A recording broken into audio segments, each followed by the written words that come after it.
Good morning, my friend. I hope you're doing well. I'm Dr. Lee Warren, and I'm here with you for a little self-brain surgery Saturday today. I'm so grateful. Lisa and I and Tata are so honored and humbled that you've come along for the ride as we dig into the big questions of what do we do when life brings us trauma and tragedy and other massive things? How do we use our neuroscience? How do we use the mind and the brain that God created to help us find our feet and hold on to faith when we have faith and doubt and the things we think we know are challenged? And we're almost at 1,000 episodes since I started this podcast back in 2014. And we're at a little bit of a branch point. As I told you yesterday, we're going to break off 2 shows now. Not creating more work for myself, but just to give you episodes that you know exactly what you're going to get. On the spiritual side, we're going to have spiritual brain surgery episodes. Some of them are going to be our quiet times, our Bible studies, our prayer times, our Tuesdays with Tatas, things like that. Some of them are going to be guests that are more focused on spiritual, church-related things, spiritual growth, and your relationship with God and prayer, and things that are not so sciencey, but are more specifically related to our faith and how do we hold on to faith when life gets hard. And then the Dr. Lee Warren podcast, the Self-Brain Surgery podcast, we're going to continue this journey of smashing faith and science together. There's no change in how we are going to attack the problem of holding on to faith even when science says you ought not to, or how to use science to see God more clearly. We're just going to go a little bit deeper on the science side in season 10. And if you're a seeker, if you're a doubter, a seeker, an agnostic, an atheist, I want you to be able to come to this place and find some people talking about real things and find some hope, even if you're not sure what you believe about God, or even if you think you don't believe in God. We're going to give you a place to ask honest questions and find answers. And it's going to be a place filled with hope. And I couldn't think of a more perfect guest for the last episode of season 9 of the podcast than our guest today. We're going to wrap this up with a conversation that's really about one of the big questions that science has given us. A lot of people, if you put yourself in a corner of saying, okay, we only believe in a material world, and we have to use our scientific method to ask questions of a material world and not invoke anything supernatural to get to our answers, then that leads you into some uncomfortable places when you start thinking about the fact that you can think. And you have to say, wait a minute, how does my brain, which is a bunch of cells and electrons and nerve impulses that some people think just evolved that way over millions of years, how does my brain generate what we call consciousness? And is consciousness even real? And do I really have free will? And is there really a mind inside my head that's separate and distinct from my brain that will persist after my death? And all those kinds of big questions. And science has struggled to answer them. In fact, some scientists, famous people like Hippocrates, for example, said everything you are is your brain. Like there's nothing else about you other than your brain. You're all about your brain. Well, Sharon Dirckx is a PhD who received her PhD from Cambridge University in brain imaging. She's right up my alley because she looks at functional MRI scans and asks big questions about what's happening in your brain and in your mind when you think about certain things and when you live your life in certain parts of your brain, what happens, how the networks come together and what cells are firing and what neurotransmitters are involved in different things. And she's had an incredible career. And somewhere along the way, she started asking some deeper questions that could be answered just from the science side. And she tried to smash faith and science together like we do here on our podcast. And she started writing books. And her first book was called Why? Looking at Evil and Personal Suffering. And that won several awards in the UK. It was a really successful book. And then in 2019, she wrote, Am I Just My Brain? And that's the book we're going to talk about today. Her most recent book is called Broken Planet. It's about suffering and natural disasters. Very fascinating book. But today, Sharon has joined us to talk about Am I Just My Brain? This mind-brain conundrum. And I'm here to tell you, friend, there's not a lot of hope to be found if you believe that everything about you and your entire life is a bunch of electrical impulses happening inside of neurons, and there's no real concept of mind, and there's nothing beyond the time you take your last breath. If there's just a big black void out there, there's not a lot of hope in that. And for years, Christians have had to think that they just had this wishful thinking, that the scientists were all in agreement, that there was nothing more to it. And if you were a Christian or a believer, you had to sort of bootstrap an ability to believe that in spite of what science told you was inevitably true. Well, I'm here to tell you that the more we learn about physics and imaging and biology and everything that we can study and measure and test, the more questions we have. and the less certain those conclusions that the scientists had are.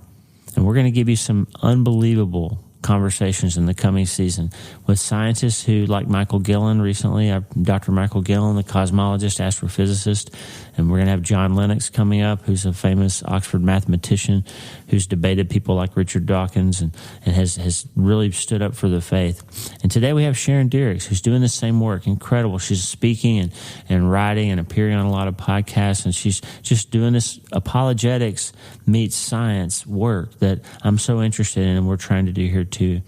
And I think this conversation will give you a little insight into the fact that you are more than just your brain. You, my friend, are fearfully and wonderfully made. There's a mind inside you that's separate and apart from your brain, that's generated by your Creator, and it's the interface between how your Creator it's the interface with which your Creator communicates with your brain. It's how thoughts become things. It's how you use your brain and your mind to their fullest created potential so that you can become happier and healthier and feel better in your life, and how you can navigate and have resilience for hard things. And we're going to teach you all that because you need to know.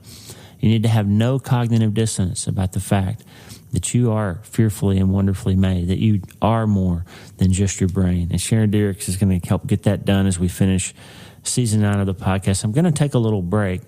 We're going to take a few days off here, so you won't have new content for a little bit.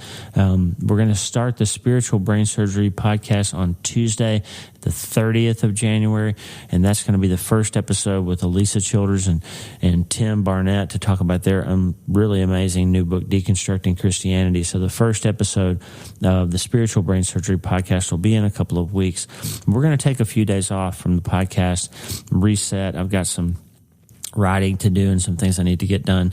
So we're going to take a little break. I'll be giving you some older episodes so you'll still have some things hit your inbox and hit your podcast listening apps, so you won't have a void of things to listen to. I'll give you some carefully curated new thing or old things to help you think about the new things that are coming, the things I want to be top of mind for you as we get into Season 10 and as we get into Spiritual Brain Surgery. But for now, we're going to take a little break. I'll let you know when we're coming back.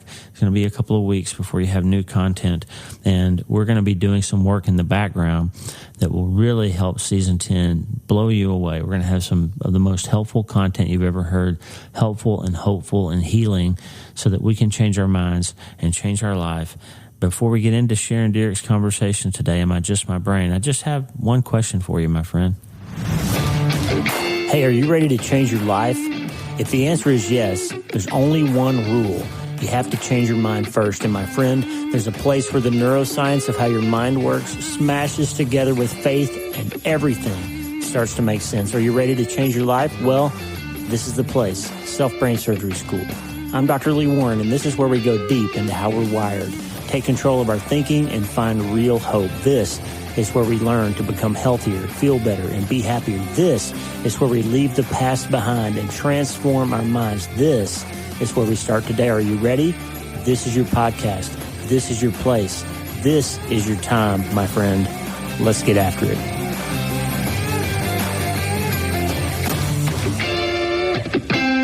Friend, we're back, and I'm so excited to be with you again today. We're going to do a little self-brain surgery around the conundrum of the mind and the brain. I've got an incredible guest with us today. Dr. Sharon Dirckx is with us today, all the way from Oxford, England. Welcome, Sharon.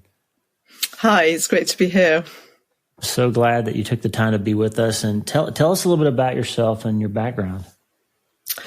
Yeah, so I live in Oxford with my husband and two children. I have a background in the sciences. I work now as an apologist, speaker, communicator, but originally I studied biochemistry. I came to faith while studying biochemistry and went on to do a PhD in brain imaging using functional MRI, which is a way of looking inside the human brain without cutting into it. And so I spent a decade in brain imaging before moving into this area of responding to people's objections and questions about the Christian faith. That covers a few decades just there in those few sentences. What got you into sort of moving from the science field and into writing about apologetics and faith and those kinds of things? What triggered that? Well, it started off by my kind of pivot from neuroscience into apologetics began with actually being in a lab in the States. Actually, I was doing a postdoc at the Medical College of Wisconsin, and I was having all kinds of conversations with people around me about the Christian faith, and I realized that I didn't necessarily know how to answer their questions, and I wanted more training, equipping myself. So that took me actually to Oxford to study at the centre that I ended up becoming part of and ended up working for and teaching on staff there for 12 years. And that was OCA, the Oxford Centre for Christian Apologetics.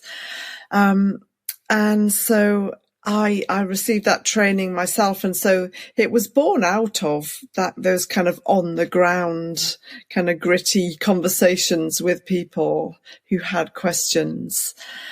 And then I realized, as I began to do that I really enjoyed speaking and communicating about these topics as well.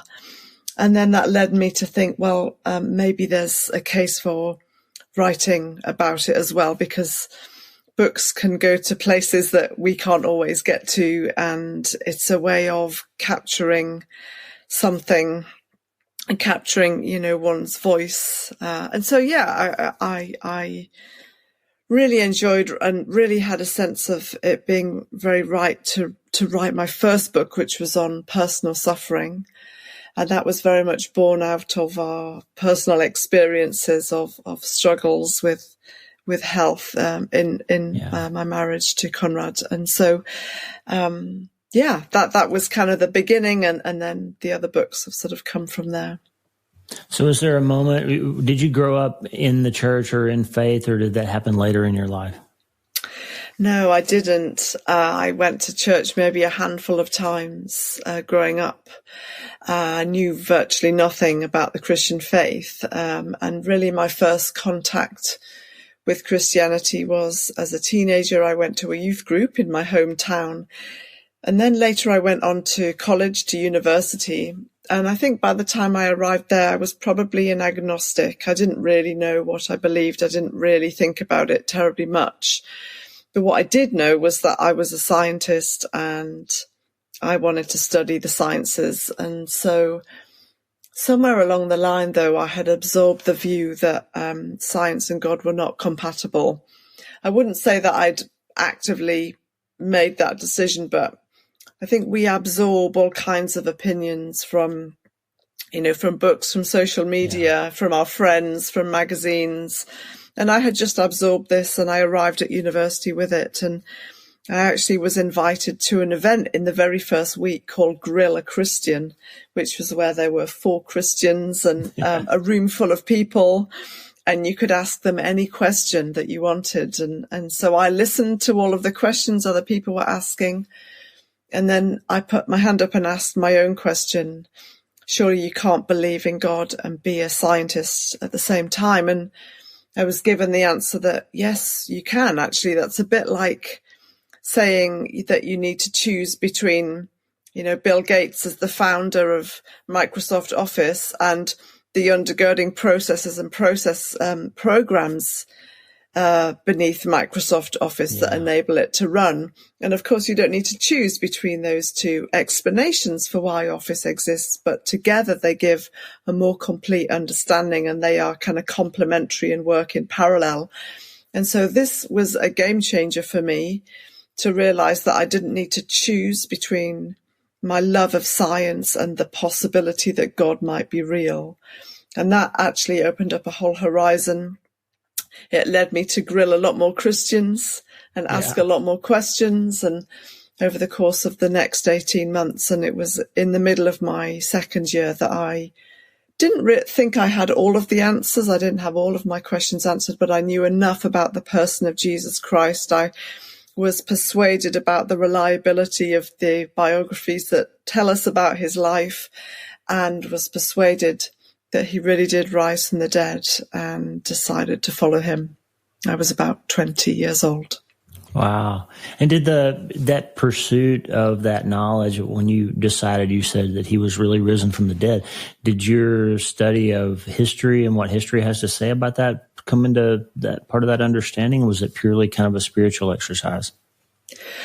I began to read what I now know to be apologetics books, and this was kind of 30 years ago, so there was a lot less available, and I'm in the UK, but I do remember reading about the number of manuscripts of the New Testament that there were and how we know we can trust them. And even historians who are not necessarily religious agree that the methods by which we can establish reliability, and that these definitely apply to the New Testament.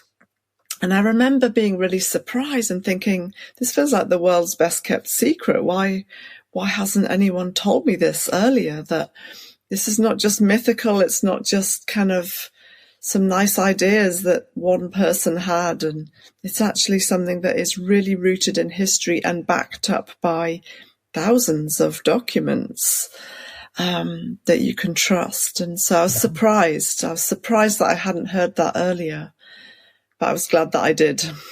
That's amazing. And I'll just say for the listener, we don't talk about it very often. I think we often assume that people listening to Christian content know this, but the validity as a historical fact that there was a person named Jesus Christ and that people in his time believed him to have really been risen from the dead is astonishing from a historical point of view. It's well documented beyond, like Sharon just said, beyond things that we consider to be absolutely factual, like what Homer wrote and what Ulysses wrote. We have way more copies of those early manuscripts of Scripture than we do of those early Greek and historical documents. So that there's real evidence to believe that a person named Jesus Christ was crucified and in fact rose from the dead. That's astounding, as you said. So that's neat that you told that. It's always fun when we do a podcast and we find ourselves going into areas that we weren't planning on. Different areas. That.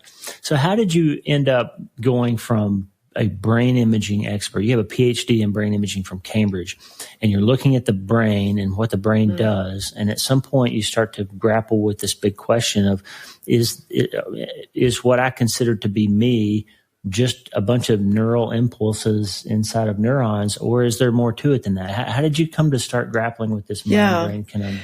Well, so I spent a lot of time initially looking at the science and God question, because having a scientific background gave me a credibility. And then I began to just think about the area of neuroscience, which is a particular branch of the sciences. And of course, the question of who we are, what a human being is coming up all the time in conversation, in the media, on social media. And it seemed like there was a need for a response to that kind of question. But very often, human consciousness is this topic that seems very inaccessible, that it's too confusing, too hard to even think about. It's a mountain that's just too hard to climb. And so I thought, well, there's a need for a book that is accessible to the everyday person, that can help them grapple with the key points in this conversation. And I actually don't think you don't need a PhD in philosophy or neuroscience to really get a handle on what's going on here, because a lot of points can be made that are in the everyday. They're in our experience of the everyday. And so I really enjoyed boiling it down to its essential components and writing something, I hope, that is straightforward to read, even if you don't consider yourself an expert in this area. It is. I shared with the listeners already that you wrote it in a way that anybody can access it and understand it. The science is there, but it's not overpowering. I think you did a brilliant job of laying it out. And I love how you weaved in your faith in a way that's accessible too. Give us just I guess for somebody who hasn't read the book yet, and most of the listeners probably haven't read it, Give us an overview of the viewpoint of some scientists that the mind is just generated by the brain, or that there's no such thing as mind at all. That's a pretty strong opinion out there in neuroscience. And then the mind, maybe that mind and brain coexist, or that one creates the other. And then what you believe about the matter. Yes. Well, yeah. I think you hear quite a lot that it's said that whenever you do something, this is your brain doing that thing, as if, and perhaps put a little bit more strongly, there are people like Francis Crick, who was kind of famous for saying you're nothing but a pack of neurons, that really everything that determines who you are, the choices you make, the personality you have, the behaviors you exhibit, they're all driven by the chemicals and neurons inside of your skull. But of course, that's only part of the picture, because we don't just have a brain, we also have a mind. Yeah. We have a sense of self. We have an inner reality. There's something that it is to be you that I can't access by measuring your brain. I have to ask you to kind of share with us what it is to be you.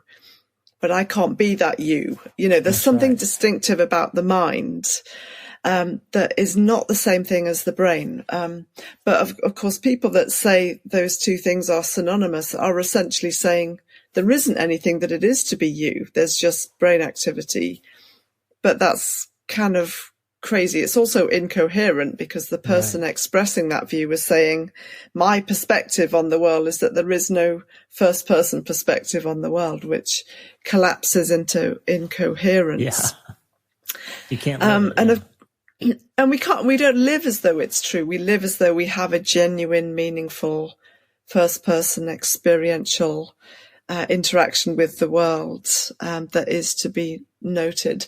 And so there are many agnostics and atheists, as well as Christian theists, that argue that mind and brain are real and genuine, and they are two very distinct things. One of the reasons they believe that is because of something called qualia. So perhaps a helpful qualia, and it's one that I talk about in the book, is a cup of coffee, the smell of coffee. Maybe you've had one this morning. I've had a couple. Imagine that we live in a purely material universe and all that we have are physical descriptions. Then describe to me the smell of coffee. Well, you might offer me the chemical structure of caffeine, and that would be very interesting, but it doesn't get me any closer to the smell of coffee. That's right. Or you might describe to me the physiology as you drink it and digest it. That would be interesting, but it doesn't get me any closer to the smell of coffee. And so the point being that if you want to know what coffee smells like, you need to smell it. Yeah. There's actually no other way to access this phenomenon. And there's no physical description that gets you there. And philosophers of many faiths and all faiths and no faith agree that, physical descriptions can't capture what it is to be us, because the biggest qualia of all is the experience of being you, or of me being me. And measuring our brain does not give us that access to that phenomenon. And so there are other ways of describing the mind-brain relationship that maybe help us have a more holistic approach to what it means to be a human being, and that perhaps help us make better sense of what we see in the clinic. And I'm sure as a neurosurgeon, you've seen some very interesting things in clinically. And I think that's one of the most powerful sets of data in this case, to say that we are so much more than just our brains, because people are strange and they and actually clinically they can do some very interesting things. But anyway, before we even get to that, in the book, I didn't end up saying, here is my position on this. I decided in the process of writing the book to say, look, here's why a purely physicalist approach to human beings doesn't work, that we are way more than our brains. And here's a variety of other ways of describing the mind-brain relationship that work better than this one. And I leave that kind of choice up to the reader, because I don't know that we can actually nail it down to one particular position. But just by way of summary, some people say that, the brain generates the mind, that the mind emerges from the brain somehow. Right. But of course, when a number of building blocks come together, something new comes into being that is greater than the sum of its parts. And that's interesting. But the question that people holding that view have to answer is, how on earth do you get mind from non-conscious neurons? You still come up against this problem of, you've got human consciousness from a non-conscious system of atoms and molecules. That's right. But there are some Christians that hold this view, and they argue, well, we don't just have atoms and molecules in the equation. If God exists, then there's more going on than simply non-conscious neurons, because God exists. So that's how they would get around that.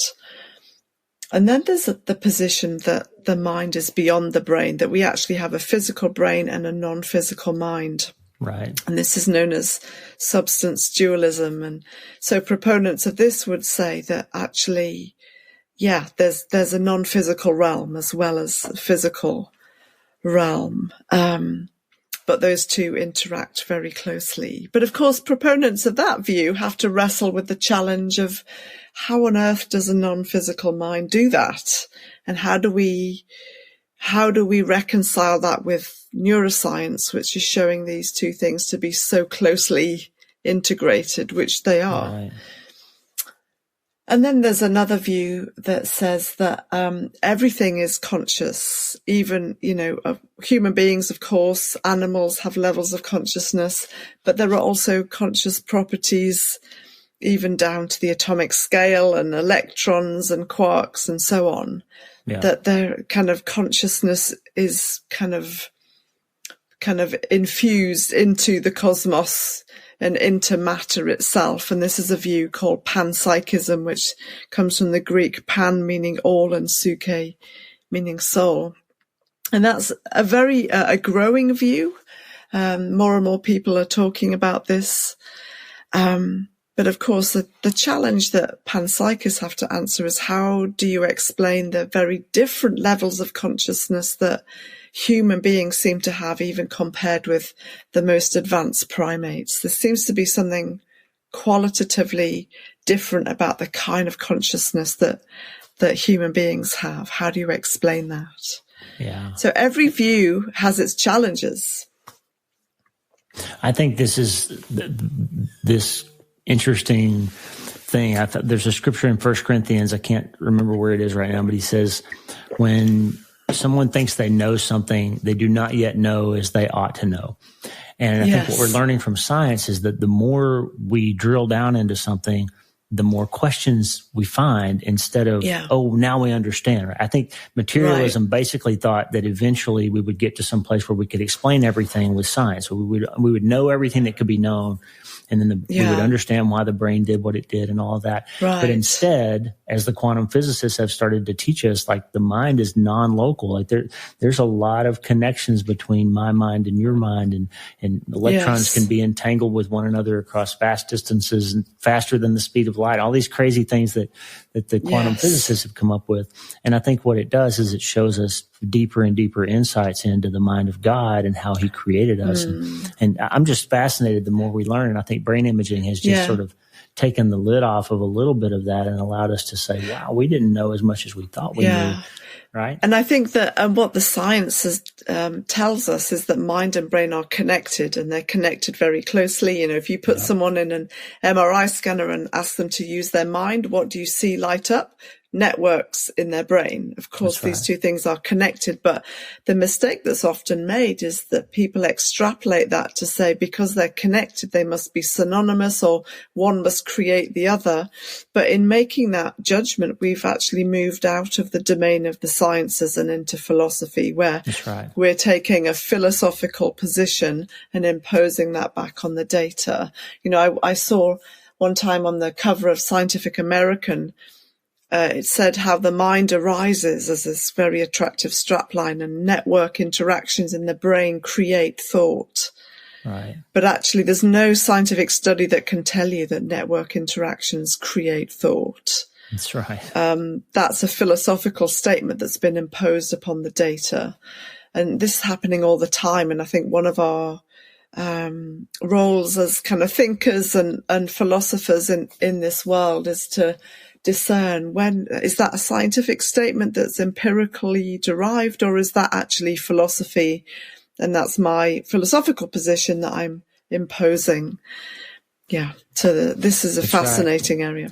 It's where we slip from science into scientism, like sort of the religion of science and how we think we know things, and how science can explain all knowledge eventually. I think that's the difference is we redefine terms and we start calling what's really the religion of science.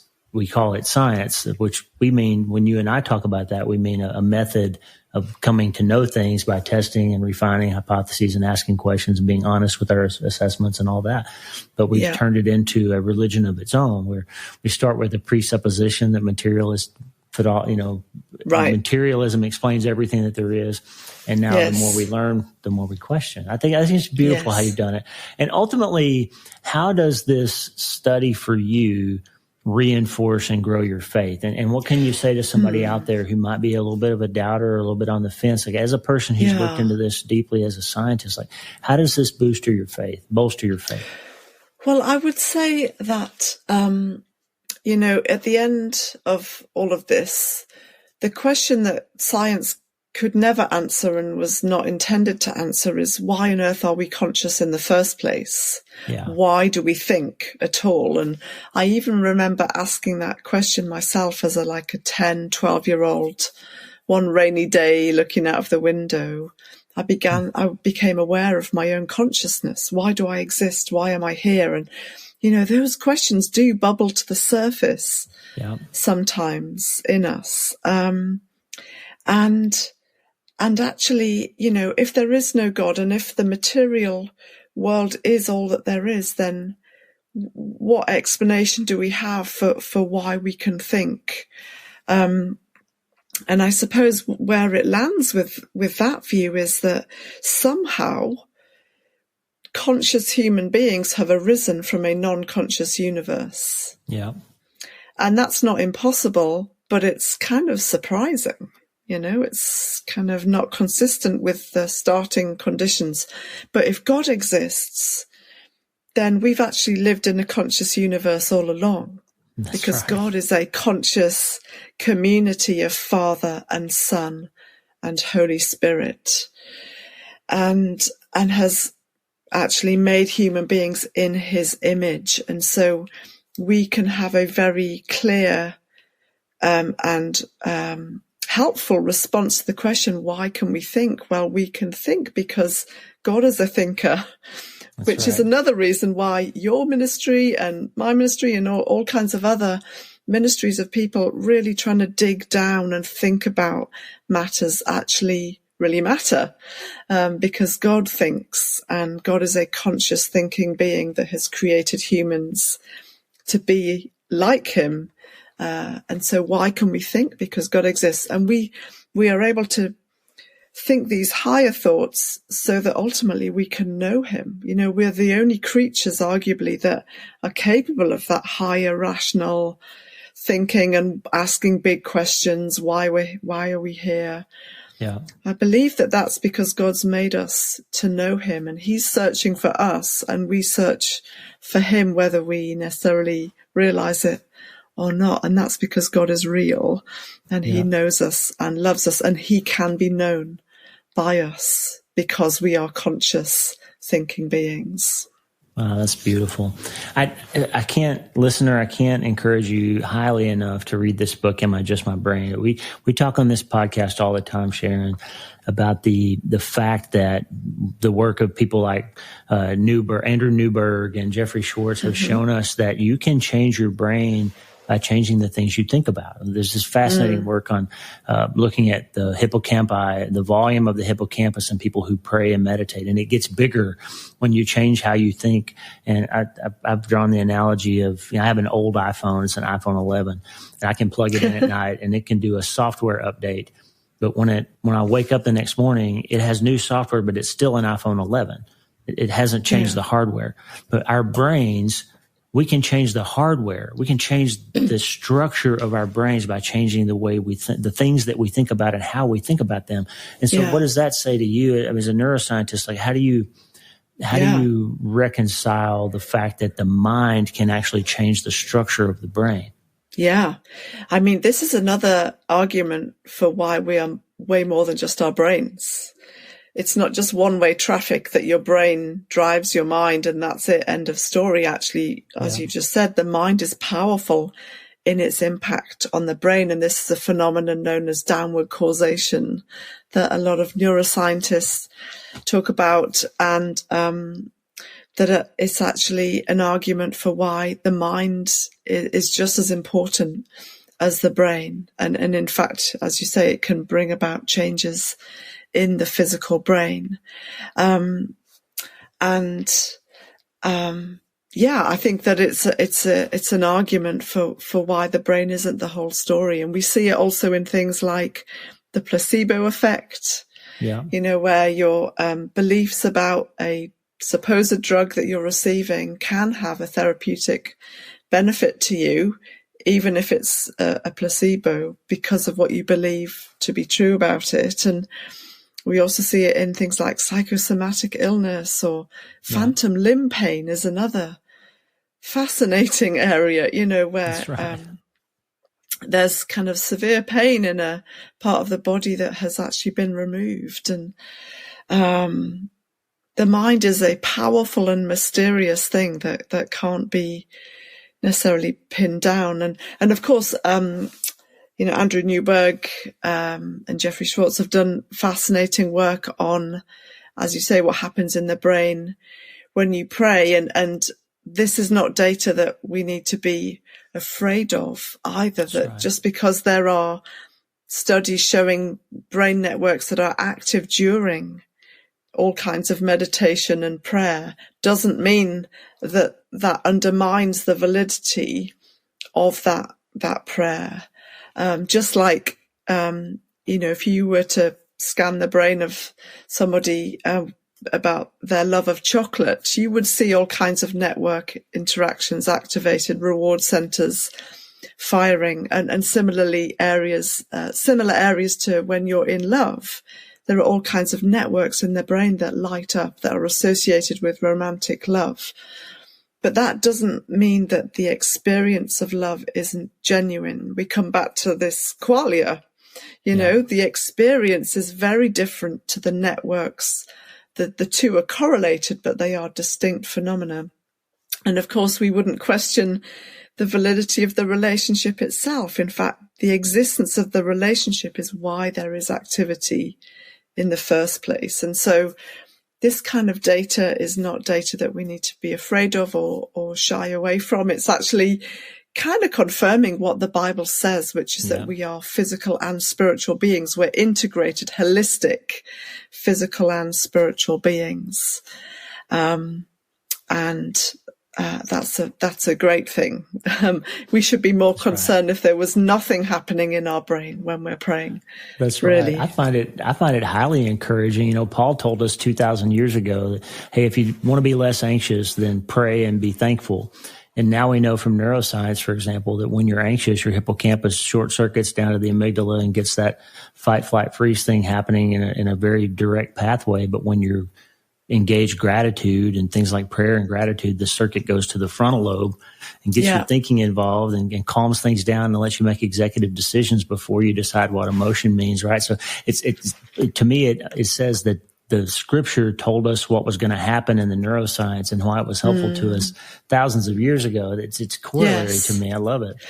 Well, and also Romans 12, be transformed by the renewing of your mind. There's neuroplasticity right there. That there's kind of, or even cognitive behavioral therapy, that the thinking, that the thoughts you have has a really tangible impact on who you are. And of course, neuroscience tells us that the brain is very, very plastic, and it can change for the better or for the worse throughout our life. It's not a fixed thing once we reach adulthood. It's very plastic. Right.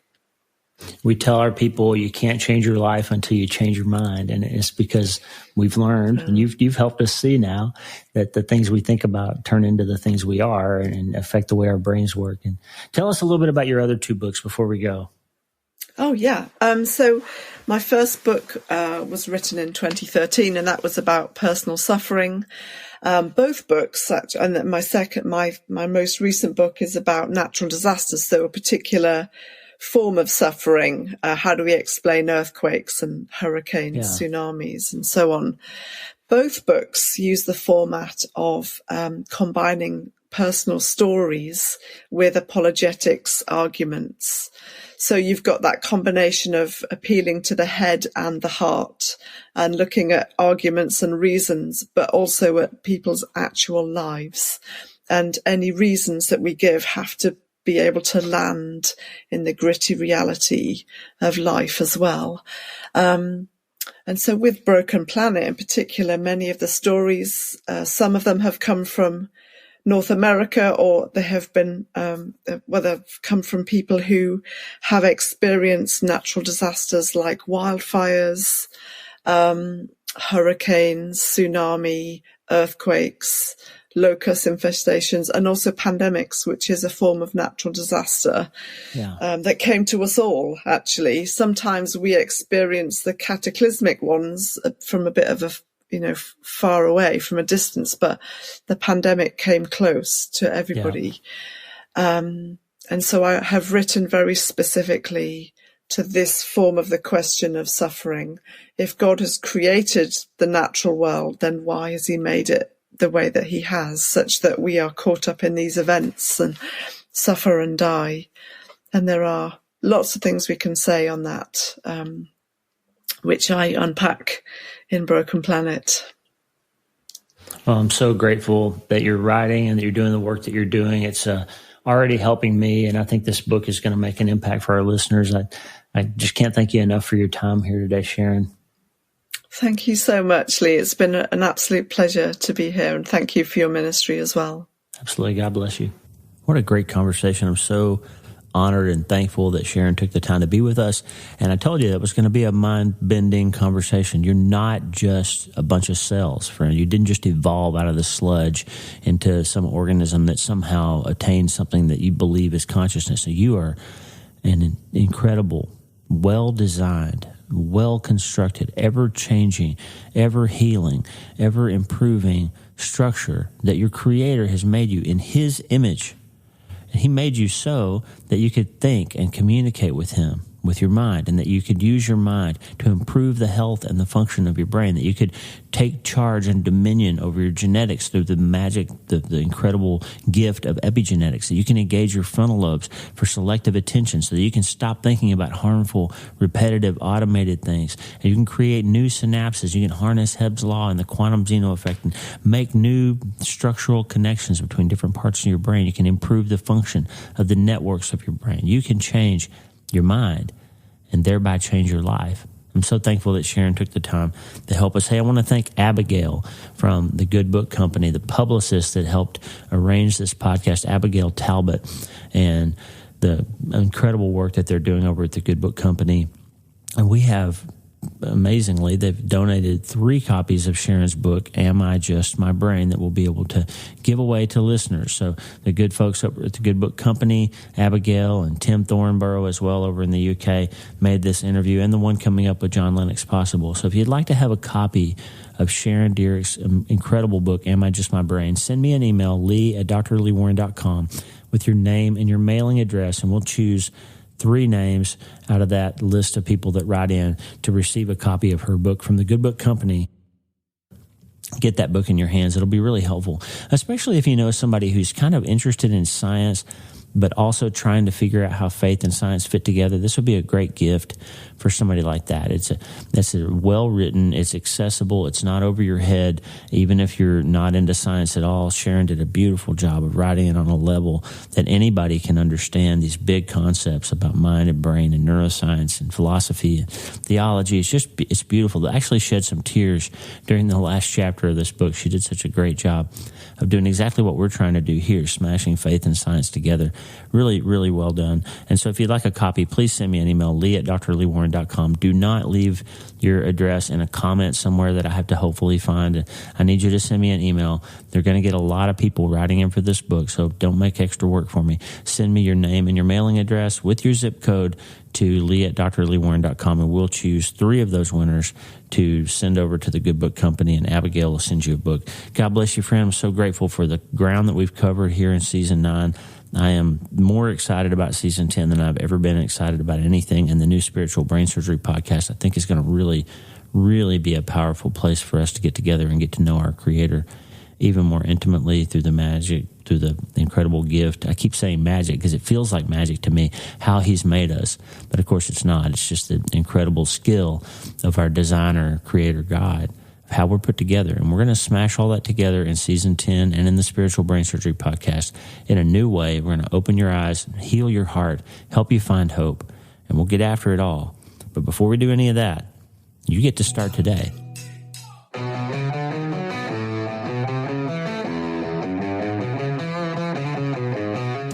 Hey, thanks for listening. The Dr. Lee Warren podcast is brought to you by my brand new book, Hope is the First Dose. It's a treatment plan for recovering from trauma, tragedy, and other massive things. It's available everywhere books are sold, and I narrated the audiobooks. Hey, the theme music for the show is Get Up by my friend Tommy Walker, available for free at TommyWalkerMinistries.org. They are supplying worship resources for worshipers all over the world to worship the Most High God. And if you're interested in learning more, check out TommyWalkerMinistries.org. If you need prayer, go to the prayer wall at wleewarrenmd.com/prayer, wleewarrenmd.com/prayer, and go to my website and sign up for the newsletter, Self-Brain Surgery, every Sunday since 2014, helping people in all 50 states and 60-plus countries around the world. I'm Dr. Lee Warren, and I'll talk to you soon. Remember, friend, you can't change your life until you change your mind. And the good news is you can start today.